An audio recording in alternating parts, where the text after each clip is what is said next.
Hi guys, మీరైతే బాసరకి వెళ్దాం అనుకుంటున్నారా? సో ఈ వీడియో అయితే ఎండ్ వరకు చూడండి. నేనేం మిస్టేక్ చేసినానో అవి మీకు చెప్తాను. సో మీరు వెళ్ళినప్పుడు అవి చేయకుండా ఉండండి. సో ఇప్పుడు మీరు చూస్తుంది అయితే గోదావరి నది. చూడండి రష్ ఎంత ఉందో, ఫుల్ పబ్లిక్. ఇక్కడ పబ్లిక్ ఎప్పుడు ఎక్కువగా ఉంటారు అంటే హాలిడేస్ అప్పుడు. సో ఎందుకు అంటే మనం పిల్లల కోసమే కదా చేసేది ప్రాసెస్ అంతా. సో పిల్లల హాలిడేస్ అప్పుడు చేస్తారు.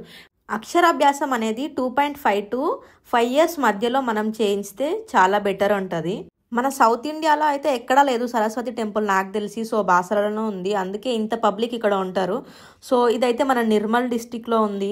అక్షరాభ్యాసానికి కావాల్సిన ప్రతి ఒక్క పూజా సామాన్ అయితే మనకి ఇక్కడ ఈ టెంపుల్ సరౌండింగ్స్ లో అమ్ముతారు. ఇక్కడ మనం అక్షరాభ్యాసం కోసం అయితే టికెట్స్ తీసుకోవాల్సి ఉంటది. టికెట్ కాస్ట్ వచ్చేసి 100 to 250 మధ్యలో ఉంటది. ఎందుకు స్పెషల్ గా ఇక్కడే అక్షరాభ్యాసం చేయిస్తారు అంటే ఇక్కడ సరస్వతి అమ్మవారు ఉంటారు. సో మనం ఇక్కడ చేయిస్తే అక్షరాభ్యాసం, సో పిల్లలు చదువులో చాలా ఫాస్ట్ గా ఉంటారని అయితే నమ్మకం.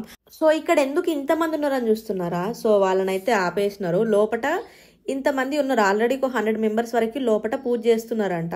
సో వాళ్ళు అయిపోయిన తర్వాత వాళ్ళు బయటకు వెళ్ళిన తర్వాత మనల్ని లోపలికైతే అలౌ చేస్తారు. సో మనల్ని అయితే లోపలికి అలౌ చేస్తున్నారు. సో చూడొచ్చు, దగ్గర ఒక 150 మెంబర్స్ వరకు ఉంటారు. సో మనమైతే వెళ్ళి అక్కడ కూర్చోవాలి. మనం తీసుకున్న పూజా సామాన్తో పాటు మనం వెళ్ళి అక్కడ కూర్చోవాలి. అండ్ మన పిల్లల్ని మనమైతే ట్రెడిషనల్ డ్రెస్లలో తీసుకురావాలి.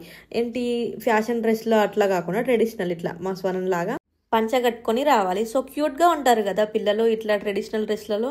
సో ఇందాకే మీకు చెప్పినాను కదా, నేను బయటనే తీసుకొచ్చుకోవాలి పూజా సామాన్ అని చెప్పేసి. సో మనం తెచ్చుకున్న తర్వాత ఇట్లా కూర్చున్న తర్వాత అక్కడ ఒక స్వామీజీ ఉంటాడు. సో మనకి చెప్తా ఉంటాడు ఏం చేయాలి, ఎట్లా ప్రాసెస్ అని చెప్పేసి.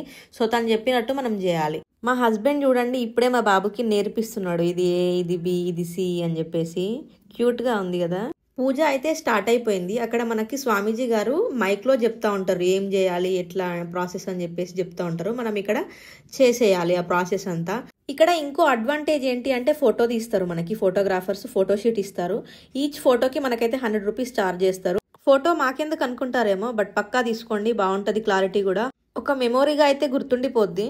మా స్వరన్ అయితే ఫస్ట్ టైం పూజ చేస్తున్నాడు. సో మేము కూడా మా స్వరణతో కలిసి ఫస్ట్ టైం పూజ చేస్తున్నాము. చాలా అంటే చాలా హ్యాపీగా ఉంది నాకైతే. సో అక్కడ ఉన్న పంతులు గారు అయితే మనకైతే కొన్ని మంత్రాలు చెప్తా ఉంటారు. సో మనం అనుకుంటూ పసుపు కుంకుమ అయితే మనం వేసుకుంటూ మన బాబుతో కూడా వేపించేయాలి. మనం తీసుకున్న పూజా సెట్లో మనకైతే 4 స్లేట్స్ ఉంటాయి. సో పెద్ద స్లేట్ పైన మనం రాపిస్తాము. అండ్ నెక్స్ట్ దాని కింద 3 స్లేట్స్ ఉంటాయి. అవి మనం మన పిల్లలకి ఉంచుకుంటామా లేదా వేరే పిల్లలకి ఇచ్చేస్తామా అని మన ఇష్టం. అది మనం స్లేట్ పైన వేసిన అక్షింతలు ఉంటాయి కదా, అవి ఇంటికి తీసుకొచ్చుకొని మనం నాన్ వెజ్ తినని రోజు మన పిల్లలకైతే మనం అన్నంలో వండి పెట్టాలి. ప్రసాదం లాగైనా పర్లేదు. పూజ కంప్లీట్ అయిపోయిన తర్వాత మనం బయటకు వచ్చేస్తే మనకు దగ్గరలోనే ప్రసాదం కౌంటర్ ఉంటుంది. సో ప్రసాదాల టేస్ట్ కూడా చాలా బాగున్నాయి. మనం లోపల దిగిన ఫొటోస్ ఉంటాయి కదా, అవి బయట అయితే ఇచ్చేస్తారు. మనం కష్టపడేది ఎవరి కోసం, మన పిల్లల కోసమే కదా. సో వాళ్ళు సంతోషంగా ఉంటే మనం సంతోషంగా ఉంటాం కదా.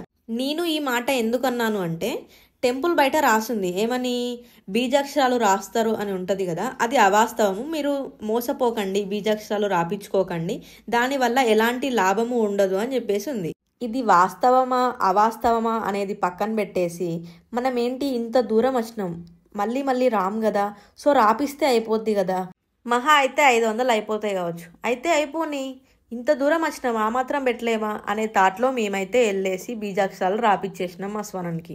వాళ్ళు అక్కడ అంత క్లియర్గా రాసినారు ఇదంతా బిజినెస్ అని చెప్పేసి.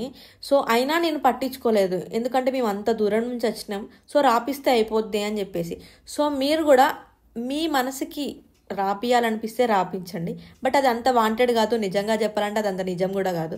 అండ్ నెక్స్ట్ ఇంటికి వెళ్ళే టైంలో ఏం జరిగింది అంటే ఫ్రీ బస్సెస్ ఉన్నాయి కదా. సో ఫ్రీ బస్సెస్ వల్ల నేనైతే చాలా స్ట్రగుల్ అయిపోయినా. ఎందుకు అంటే ఫ్రీ బస్ వల్ల పబ్లిక్ ఎక్కువైపోయినారు అండ్ బస్సెస్ తక్కువైపోయినాయి. వాటి టైమింగ్స్ చేంజ్ చేసినారు అండ్ ఫుల్ పబ్లిక్, జనాలు ఫుల్ అండ్ వెయిటింగ్ చాలా చేపిస్తున్నారు. ఎందుకు ఆ ఫ్రీ బస్ పెట్టడం ఎందుకు, జనాల్ని ఇబ్బంది పెట్టడం ఎందుకు? చాలా అంటే చాలా మంది స్ట్రగుల్ అయిపోతున్నారు. దీనివల్ల ఎక్కువగా ఎవరు స్ట్రగుల్ అవుతున్నారు అంటే ఆడవాళ్ళు కాదు, మగవాళ్ళు ఎక్కువ స్ట్రగుల్ అయిపోతున్నారు. పాపం వాళ్ళు టికెట్ పెట్టి కూర్చోవడానికి కూడా సీట్స్ లేకుండా ఉన్నాయి.